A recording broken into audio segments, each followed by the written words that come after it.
Hi friends, welcome to our channel. இன்றைக்கி prawn தொக்கு எப்படி செய்யுதுன்னு பார்க்கலாம். வாங்க வீடியோ.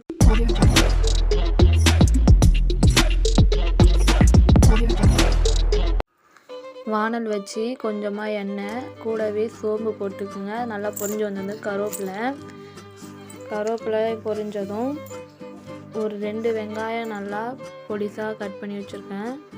அதை நல்லா பொன்னிறமாக வதக்கிக்கோங்க.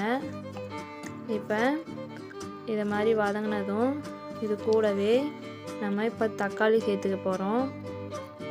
தக்காளி சேர்த்து இது நல்லா குழஞ்சி வர அளவுக்கு வதக்கிக்கணும். இது கூட கொஞ்சம் சால்ட் போட்டுக்கோங்க. நல்லா வதங்கினதுக்கப்புறம் இஞ்சி பூண்டு விழுது நான் நசுக்கி வச்சுருக்கேன், அதை சேர்த்துக்குங்க.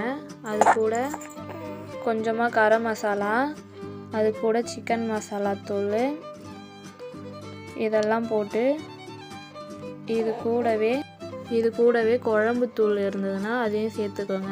இப்போ நல்லா வதக்கி விட்டுக்கோங்க. இது கூட நான் ப்ரான் சேர்த்துக்கிறேன். அதை நல்லா வாஷ் பண்ணி வச்சுருக்கேன். அதை சேர்த்துக்கிட்டு இது மாதிரி மசாலா அது கூட கலந்ததும் இது கூடவே கொஞ்சமாக தண்ணி ஊற்றுக்குங்க.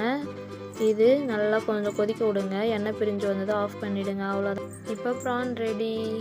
பிடிச்சிருந்தா லைக் பண்ணுங்கள், ஷேர் பண்ணுங்கள், சப்ஸ்கிரைப் பண்ணுங்கள் மறக்காமல்.